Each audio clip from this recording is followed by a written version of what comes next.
Hello, this is the Liberty Ballers Google Hangout. I'm Mike Levin. This is Rich Hofmann. Me. It's me. That's him. So the Sixers have just lost to the Toronto Raptors a few hours ago. This is, well, for me, it's Wednesday, January 9th. For people on the East Coast, it's the next day. Um, Rich didn't see the game. Lucky him. He's going to watch it uh, again and again and again on DVR or Mhm. Synergy. Uh, but Rich asked me to sort of sum up the game, and I figured I'd do that at the beginning of this. Um, they didn't play well. That's it. Toronto didn't really either, except for the third quarter where they sort of pulled away a little bit more, and then the fourth where the Sixers and Raptors just couldn't hit anything at all. Um, Toronto passed the ball well. Sixers didn't. A lot of isolation basketball. Nobody could get any rebounds. Um, Sounds tough. Sounds tough. it wasn't fun. It wasn't much fun. And this is just one of those games, and it was just really just like one of those games that just like, ugh, come on. And plus, because the Sixers had lost three games by at least 20 points a game, and this game they lost by 18. If they lost it by 20, then Progress. they made history as one of the eight teams to ever lose four games in a row by 20 points. It's crazy that it happened like that too. Because even on the Western road trip, like I thought they were playing decently up until the Phoenix game. I thought at least they were competitive, and they stole wins in Memphis where they just flat out shouldn't have won, Mm. and LA. LA's. Hey, I know the Lakers are down and they're kind of ridiculous to watch every night, Yeah. but the Sixers, they probably shouldn't win there. No. With that team, they shouldn't win there. And the Phoenix game was disappointing, but then just like that, four straight losses. And I think I'm seeing a lot of frustration online tonight. The first two games, losing in Oklahoma and San Antonio by 20 plus. I, you could see that coming. Oh yeah. Like those two teams are, they're on a different. Those two teams are machines. And then if you don't, if the Sixers really just didn't shoot the ball great, they had no chance in those games. Like, But they never give themselves a shot to shoot the ball great because their shot selection is just so shitty all the time. All the yeah, time. I mean, we always talk about how we're sort of like broken records with this, but They I keep doing it. They're a broken record. They're causing me to say the same thing over and over again because do the same. They make the same mistakes over and over again. okay. So here, I guess here would be my question, right? At least with our big men, right? I think their strength, if you want to call it a strength, is that they're jump shooters, right? Like But they're at least, bad jump shooters. That's the problem. They well, think it's a strength, but they're not nobody good. except Kevin Garnett is a good jump shooter, or Dirk, or somebody like that, right? Yeah. It is this on Collins that he's running plays for Hawes to take these shots, or he's not telling him Spencer like set a screen and dive to the basket. I honestly have no idea. I've never been in an NBA practice before where the coach is getting on anybody or the players just completely tuning it out. I don't know what the sort of dichotomy is at a professional level of how much is the coach telling the player, do what I'm going to do what I want you to do, or you're benched, and the player just kind of having free reign of this is what I'm doing to set myself up for this shot. I don't see much in the way of an offensive set for the Sixers. I think sometimes they put Hawes at the high post and operate from there, but for the most part, it's just dribble handoffs. There's barely any off ball screens or much movement at all. Yeah. So I think at least a lot of it's on Collins, and then a lot of it's on the players for because they're the ones ultimately taking the shots. So Yeah, 100% of the blame goes to both parties. So that's 200% of the problem right there. That's true. That's good math too. Thank you. Thank you.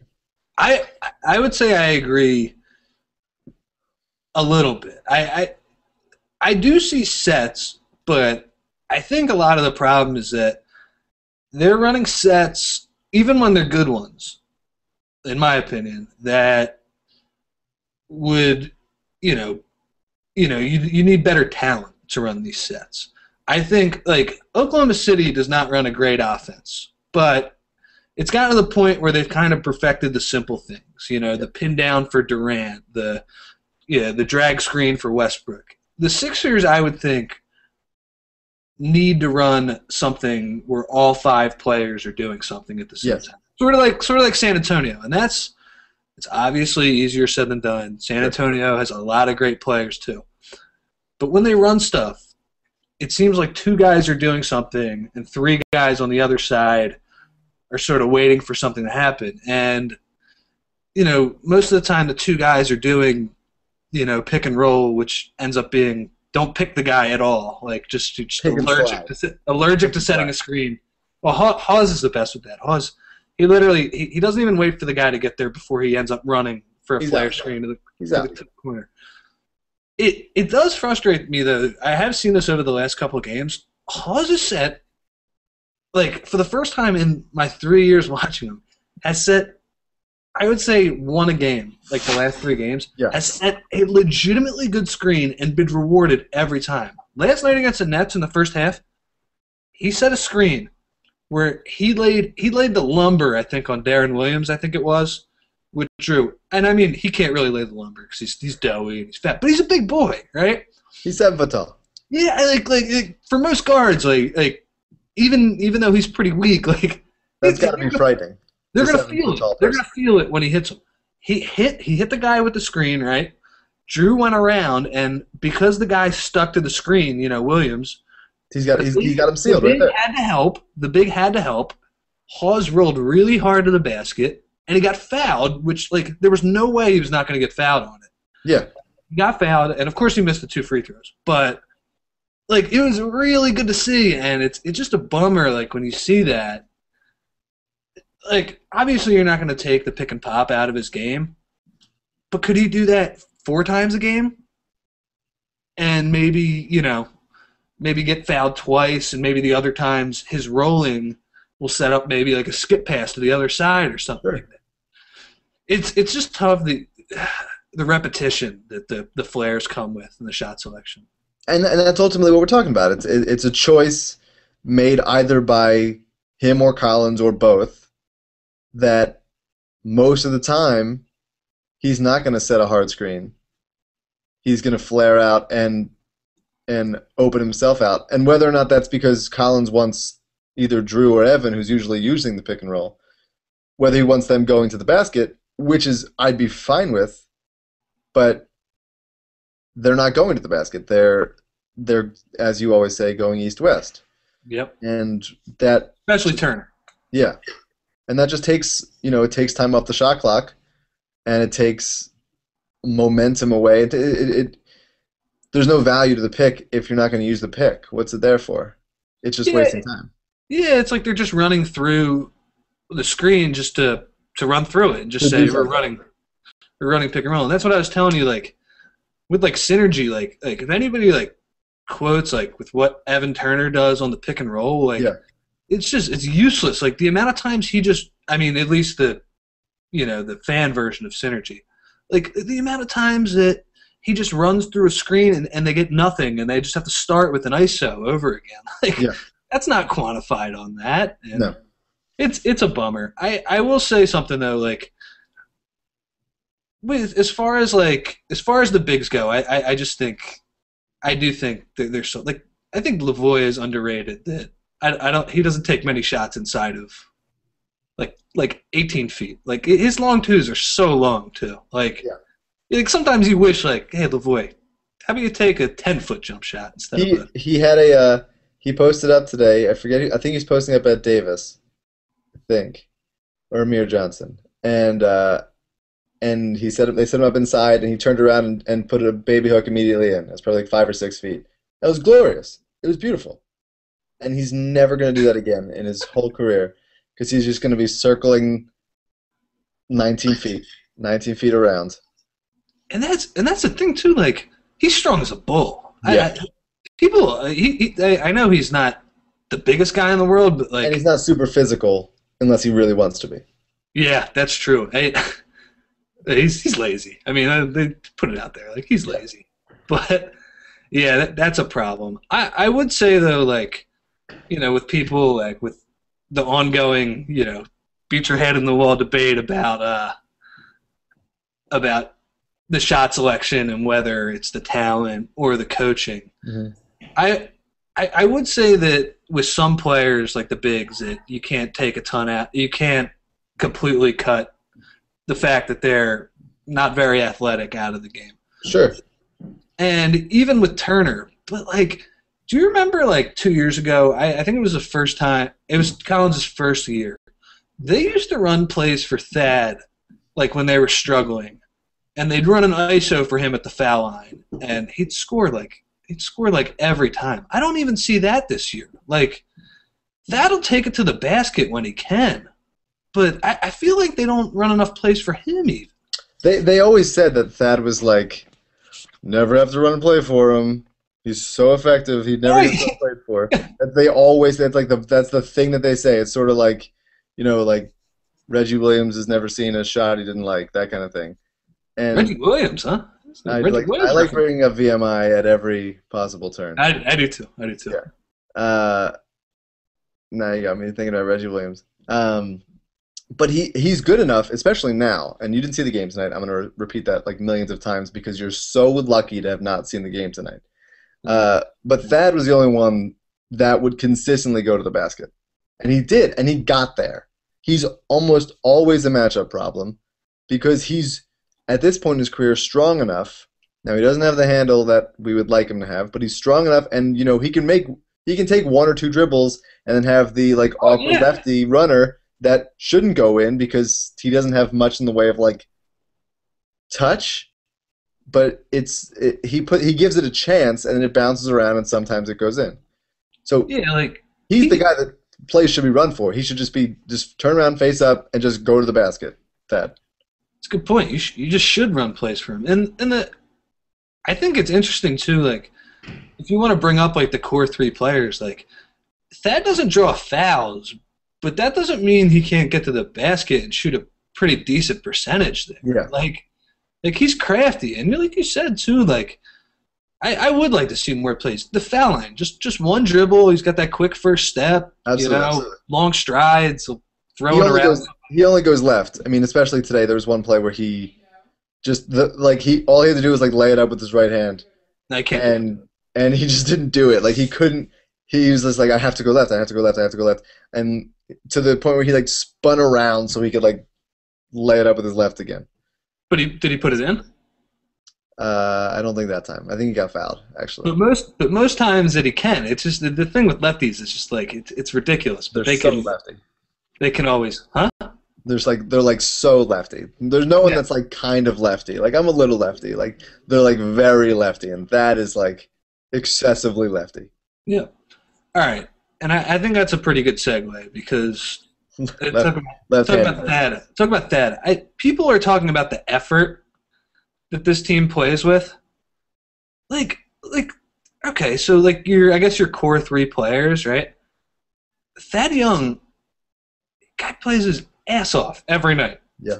Ass off. Like I don't think there's a guy that plays harder in the NBA than Thad Young. And then you have, I mean, I know Drew, he kind of plays at a slower pace sometimes. Casual. But it's not effort, though. Like, that guy gets after it on defense. Yeah. And sometimes he, makes mental mistakes with drifting and not finding his guy. He plays hard. And then Turner, like, say what you want about the guy. That guy plays so hard every night. You do not rebound the way he does at his height without playing really hard. Like, he cannot just go up there and grab rebounds. Just he can't be Dwight Howard. Dwight Howard how he used to be. He didn't just grab rebounds off the rim. Like, you have to play hard. And like I always say, like the East-West, the way how hard he has to work for his shots on pick and rolls, which probably is sort of the downfall of him as a player. Hmm. He's still playing really, really hard. Yeah, my issue isn't with the playing hard. No. I think it's a matter of them maybe not listening to Collins or Collins not getting through to them or I mean at the end of the day it's a talent issue. And as you said on Twitter in this game affected me probably more than it should just because it just happened to. But they're not supposed to be good. No. They don't have their best player. That's a key point, too. Yeah. It's a key point. So the fact that they were 10-6 at one point was nice. It was fun to see Drew and Evan succeeding. But now that they're playing a difficult schedule, and that 8-game road trip was brutal, no matter how you look at it. Brutal. A lot of teams, 4-4 for pretty much anybody in the NBA on that, except the top teams. Yeah. It's pretty good. And they had a shot to be 4-4. Yes. But the way they did it, and the way it ended, it just right now it feels like they're never going to win a game ever again. I can't imagine a situation in which the game is going well, things are happening, they're playing defense, and the score is more for the Sixers than opponent. It just doesn't. I just can't feel that ever happening. I mean, it's a depressing time to be a Sixers fan because we're so close to relevance, we're so close to what we want to be, and rooting for losses isn't what we have to do anymore because we don't need a superstar because we have a superstar. He's just not healthy, and he might not be here next year. So it's like there are competing goals here, yeah, for me at least. It's a good way to put it. Yeah, and it's tough. I will say they're not as bad as losing to Brooklyn by 20. No, and at home and losing to Toronto by 20. They're not that bad. 18 or 8. Right. Oh, was that the line? What was the line tonight? Did you know? 1,000. I think it was 1,000. It was 1,000. Right, good cover. Good cover. Got that. So I had money on them too. I just blindly put money. So it was good. Yeah, they're not. Obviously people have a right to be upset over these last two individual games. Even though I will say. It's funny, like you said yesterday, like I don't feel like they're ever going to win a game today, and I was like, in my head, I gotta say, I'm happy I didn't put this online, but I'll fess up. I was like, oh man, he's just being negative, like. Yeah, no, you can say they're that. Gonna come out. They're gonna come out, and they're just gonna come out and just play like just a random amazing game. And honestly, I thought I was looking pretty good halfway through the Nets game last night. Like there were some good things. Like Drew was kicking ass. Yeah. Hawes was giving some decent effort for once, and then the second half. I said I rewatched it, but it started out with the Nets in the third quarter of that game. I know like the couple layups they had that were like wide open kind of stick out in your head as like bad effort plays. Man, the Nets made some ridiculous shots in that game. Like they did hit a lot. Joe Johnson, like step back bomb of a 3. Like what are you gonna do? Darren Williams making shots off the dribble when he hasn't been able. Ultimately, they have these. I mean, they're just a more talented team. Like even if we had Bynum, the Nets still top to bottom. They have more depth. They have more. They have a more filled out starting 5. Yeah. And I the Sixers just aren't good enough, and I really worry that even with Bynum, someday, how good can they be? Because if they're 15-22 right now, is Bynum really going to make them like 25-12? No, there's no way he's going to account for that much. I don't know how much to account him for because I don't think just his production. I don't think his production of say 24 and 12. You can't just put that in there and say that they're going to be that much better because I think his production is going to affect how Drew plays and how Evan plays and what opportunities Stat has. It's kind of like you have a great power hitter in the 4 hole then your five hitter is going to see more pitches. Yeah, well, yeah, no, he's going to make them better. Yeah, but I'm not sure. I'm just not sure how much better. And I know they're in a really crappy position right now because they've lost 16 of their last 21, and it's going to get better. Like it has to because it can't get worse. I just figured they'd be a little better. And the fact that they're just so awful not only has me concerned about what they look like with Bynum for the future, but I mean, I'm really concerned about Evan. Oh, he should be. You should be. I am too. Real quick on your point about like making them better. He really, especially like the peripheral guys, like the three wings we brought in this offseason, like those guys, like they're basically playing in the positions that like Swaggy is playing where Lou played last year. Like basically with similar personnel. Like obviously Swaggy doesn't have Iggy and Brand, but I don't think Lou those guys really mattered to him that much on offense. Right? It was 1-on-5. Yeah, and Swaggy's the same way, right? Swaggy's not as good as Lou. I love him. He's funny. He's goofy. When he makes shots, it's hilarious. When he refers to himself in the third person's awesome. Yeah. But like he's not as good as him. Like Lou is, I know he's a more filled out player. He is.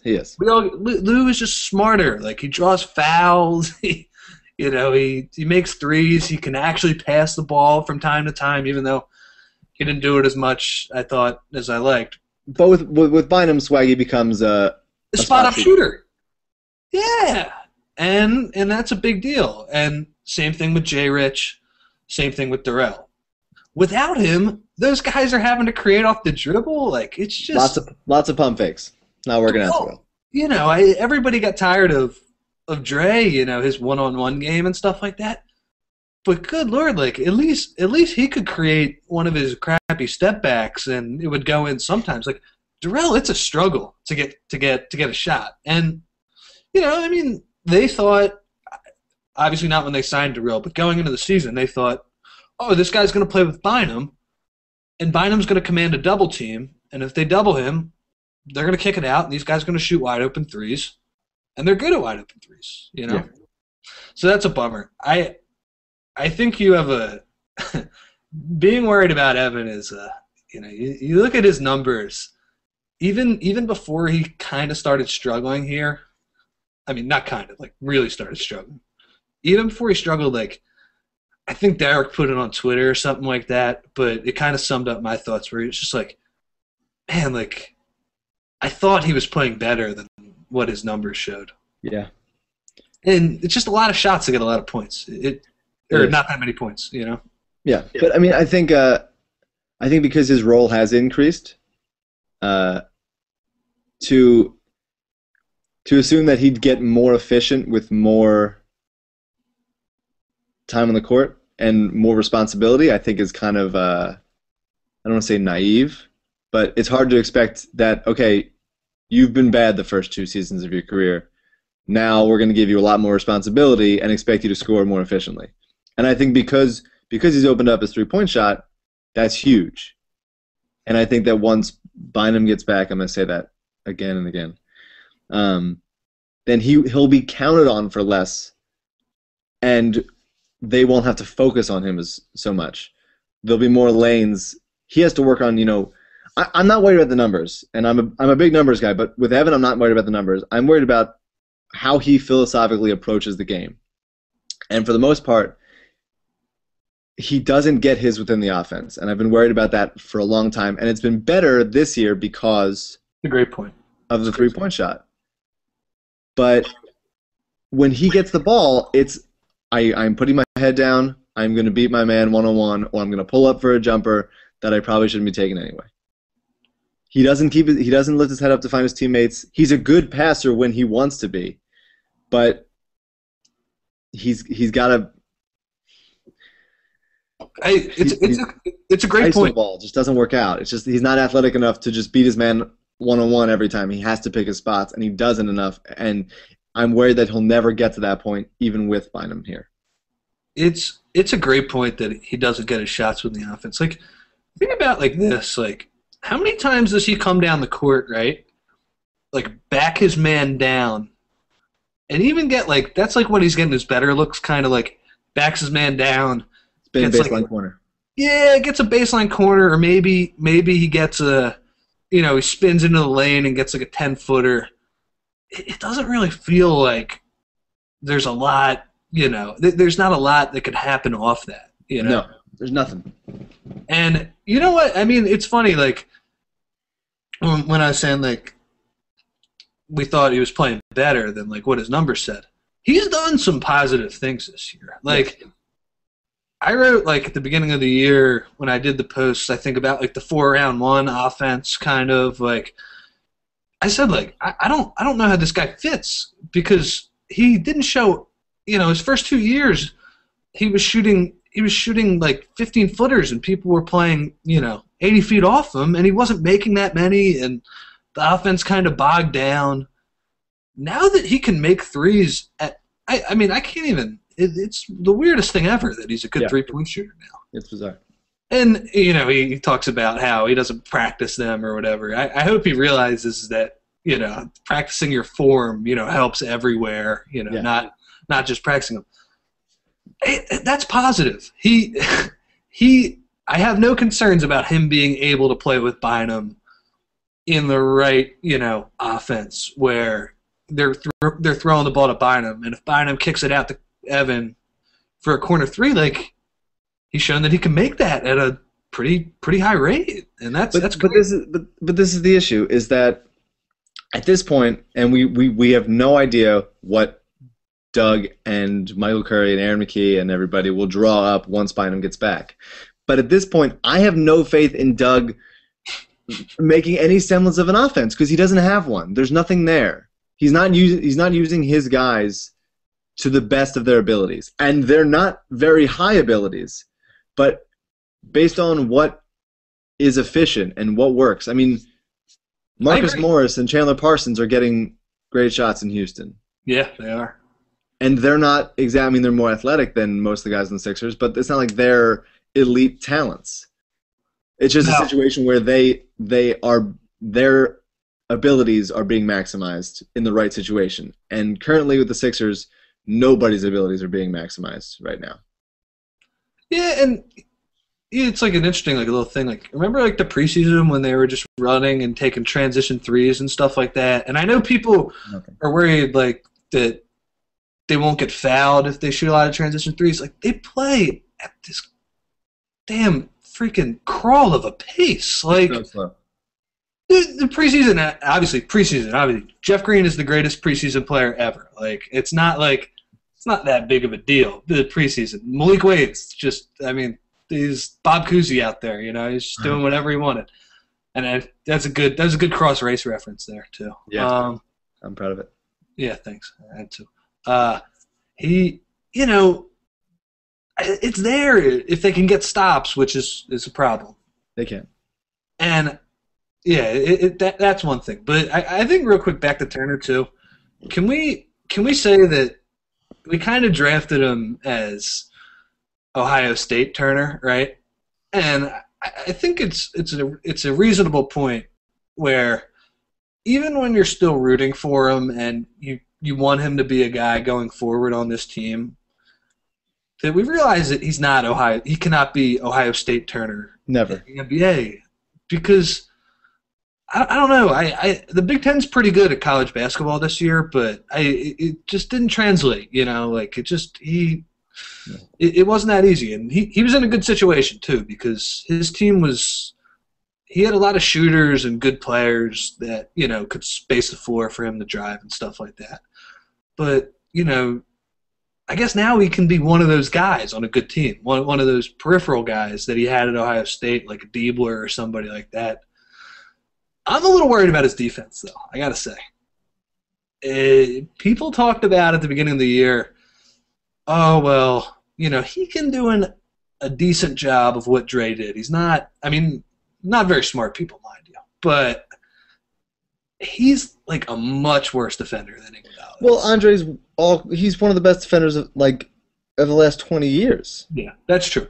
But I mean, they also needed one of the best defenders of the 20 years to make their defense really good. Right, but at this point, who cares? I mean, that's I'm not worried about it yet. That's such a last thing. I mean, like I think Evan will always be an okay defender, especially if he's guarding, especially with guys that are smaller than him. If he's playing Yeah, with two, that's what I exactly. know. I like subscribe to your Evan Turner defense beliefs, so I'm 100% in on that. That he needs to be playing guys against guys that are smaller than him. That's why Doug has him cover Rondo and He's good. He's really good at that. yeah. Westbrook, really good at that. Like impressively good at that. Yeah. People don't think he's that fast, but he He stays in covered. front of a guy, and he takes it personally because that's all. Evan is such a everything's in his head.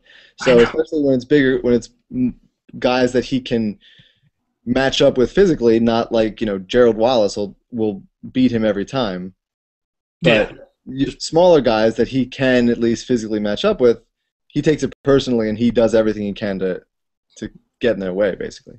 and But for me, it's gotten to the point where, and I want to go back to big picture if we could, yeah. where without Bynum, we don't know when he's going to come back. You said it'll be at least 12 games until we see him, and I just made that up. I don't know. I know I think it's gonna be that's That's about very optimistic. I think I think probably late February, yeah, maybe. yeah. Whatever that is. I don't know how many games. That's more games than 12, obviously. But he could not come back. He might not come back at all. And there's so much uncertainty that Oh, if we're talking to Sixers fans right now, if we're their oh. psychologist, what should we tell them? Like, hey, root for losses because then you'll keep the draft pick when you don't get in the lottery, and then you'll be able to get a probably not another star, but like a reasonably good player around the eighth, ninth, 10th pick in the draft to help out for next year and in the future.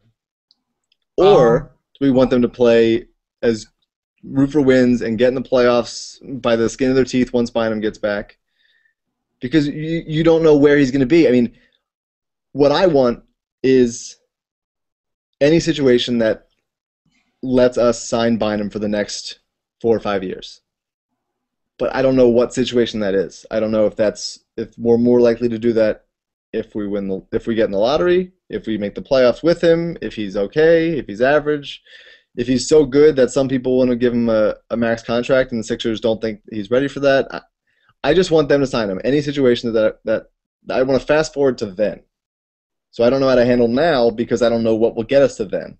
I'm in Spaceballs right now. That's what I'm doing. yep. There you go. the I mean,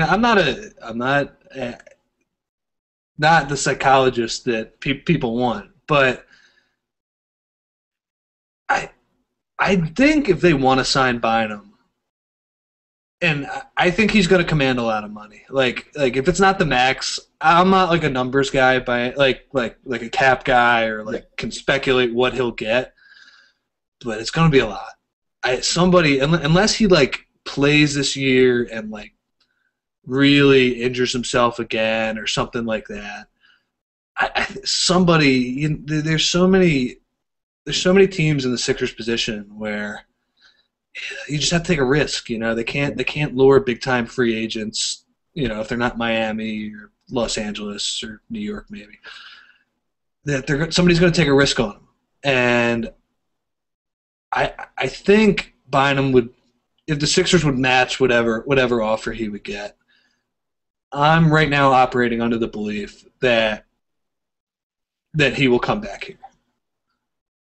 Unless I mean like because right all of those destination free agent cities like he can't go to the Knicks, he can't go to the Heat or the Lakers or Clippers. They're gone, they're out, and he's close to home. So and he sort of made it seem like he liked that, and it seems like he's having fun in Philly, whether he goes to Dave and Buster's or The is eating mall at the mall or eating at some steakhouse in sweatpants or whatever. by himself. He's always by himself. I feel like we could be like pretty good at that. Like the white guy who's like a foot smaller than him. Hi, Andrew. Yeah, it just I don't know. It seems like kind of would boost his Q rating a little bit or something like that. You know, it's like you, like you smile a lot, right? Like he needs a guy to walk around with him smiling. He kind of needs like the 20-year-old Adam Aaron kind of to be walking. Are you calling me the 23-year-old Adam Aaron? Is that what's happening right now? No. You're a dark version of it, if that, man. Well, Adam had some dark days in his past. Could you imagine Adam Aaron tweeting some of the stuff that you tweet at night? It's mostly dick pics. Mostly dick. He direct messages people asking. Imagine Adam Aaron asking like Drew for a dick pic. Be like, look, yo, Drew, we're doing this whole publicity thing. Just send me a picture of your penis, please. Ticket sales are rough. I mean, we signed you to that $10 million. It's pretty good. The least you could do is send us a picture of your dick. We have doctors on staff who have seen it. We think you're worth it, and I mean, if All-Star games mean anything to you, yeah, that would get it going. So I guess dick pics aside, I think you have to root for wins. I really do. I think even though they're not looking great right now, I think the stay afloat, see what we have with Bynum. I mean, I guess you have to operate under the pretense that when Bynum gets back, he's going to be at least, like, let's say he gets back by late February, that if they were to make the playoffs, by then he would at least be a decent facsimile of what he was in Los Angeles, right? I hope so. Because if he's not, then I think that also gives you a better picture of, you know, his health, and maybe that we can't take this risk, that this is just too crazy. But I think the key is that you want to see him play in like a playoff situation, and you know, if they play like the Heat, if they were able to sneak into the 8th seed somehow, which doesn't look great right now, if they were able to play the Heat and Bynum was like, the team was competitive and everybody got better. Yeah.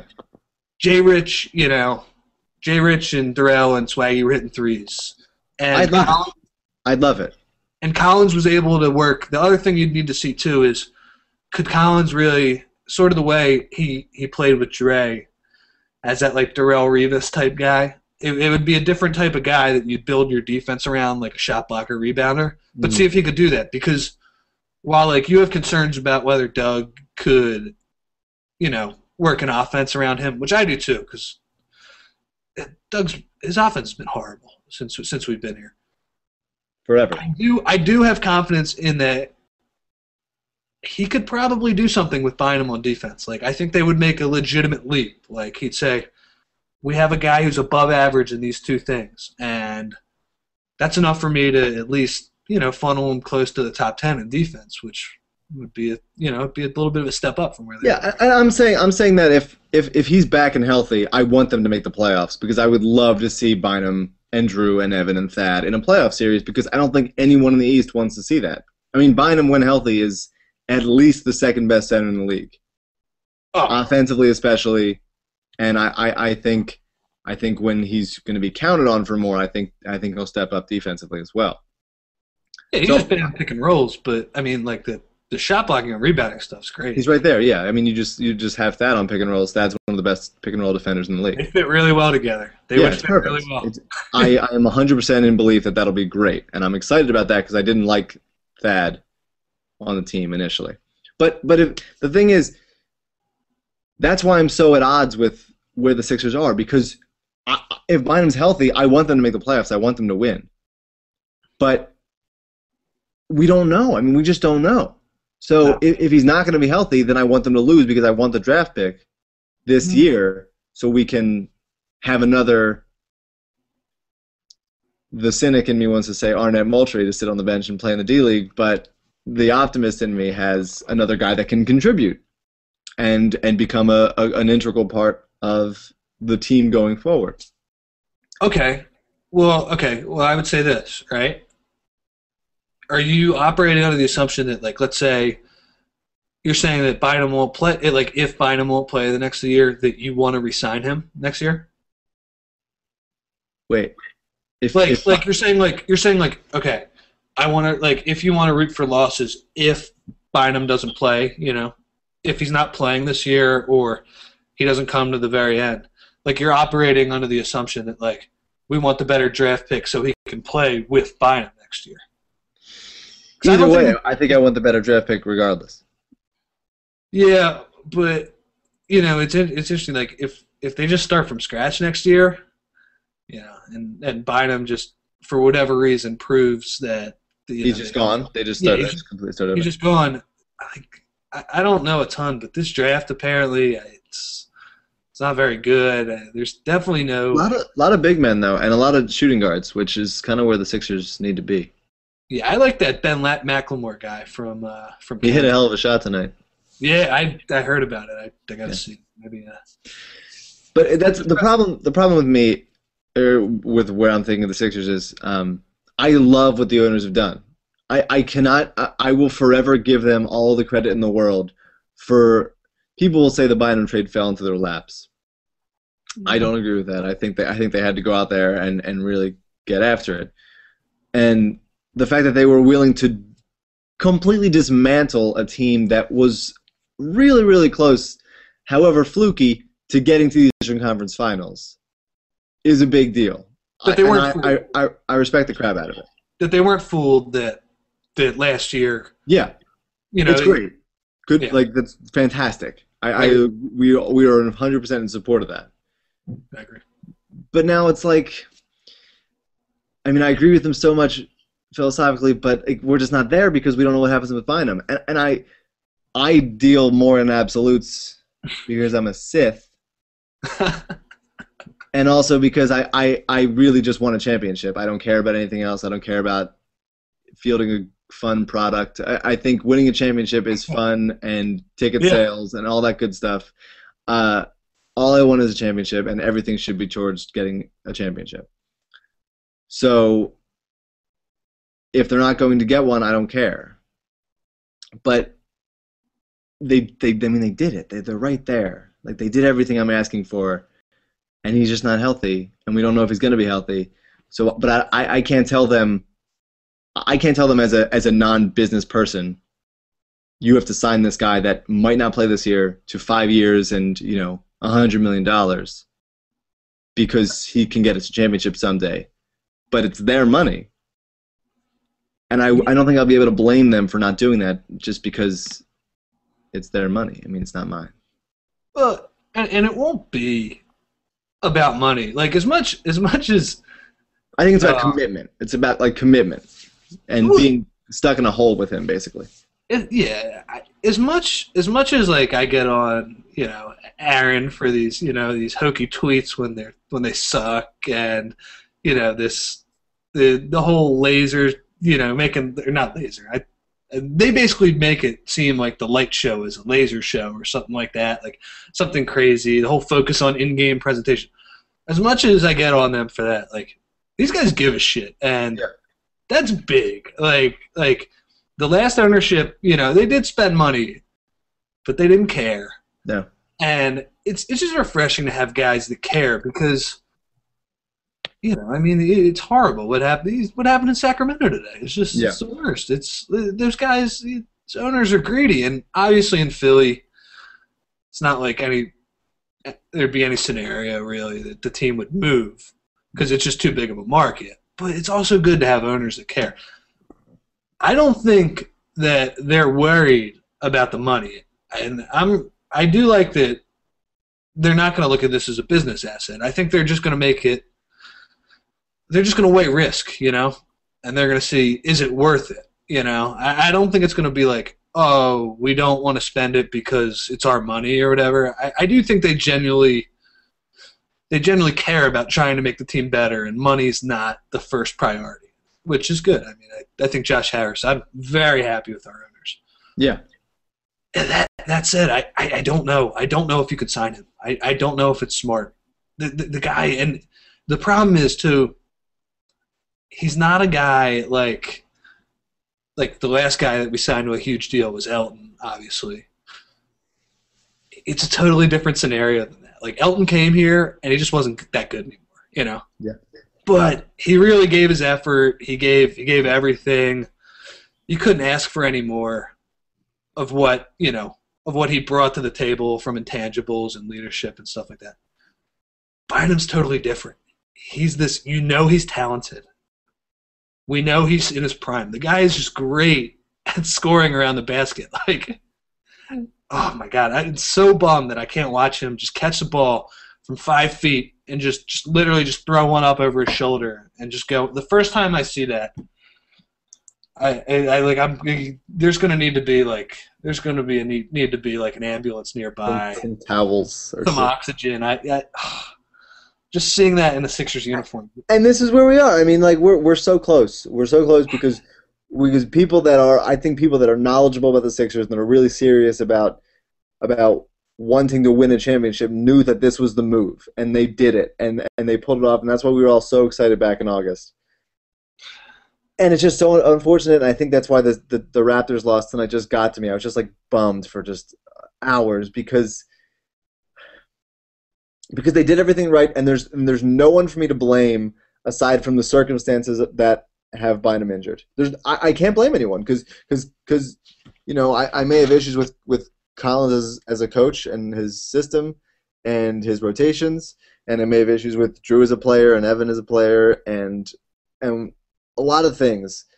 But the fact is, they made the move I wanted them to make.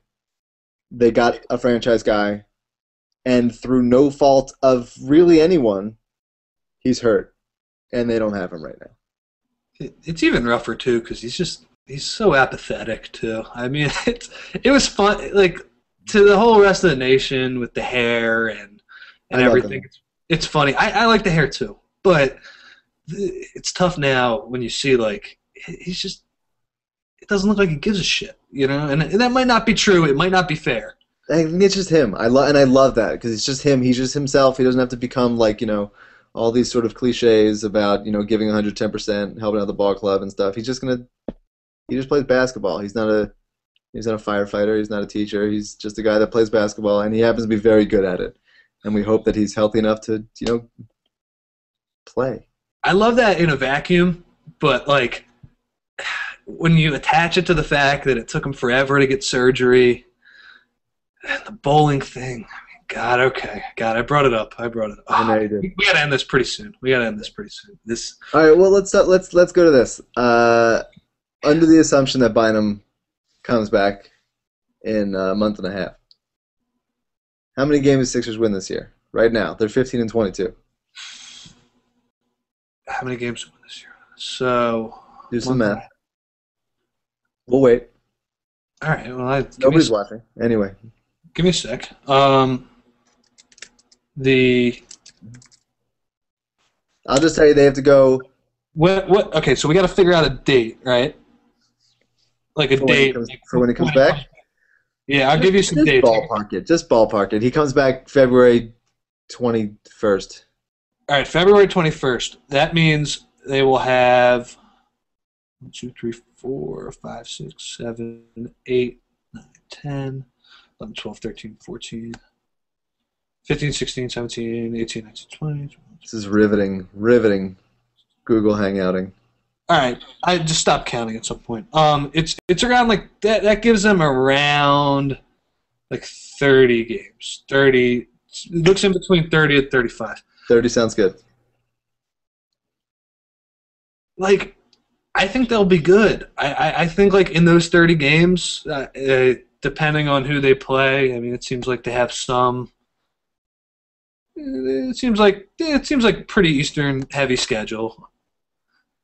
I think they can go like 18-12 in those games. Yeah, but I don't think that's going to be enough. I do. I think 18-12 then, and then they play around 500 ball the rest of the way, or a little bit more because they always go on a run. They got to play a little bit above 500 where 18-12 matters.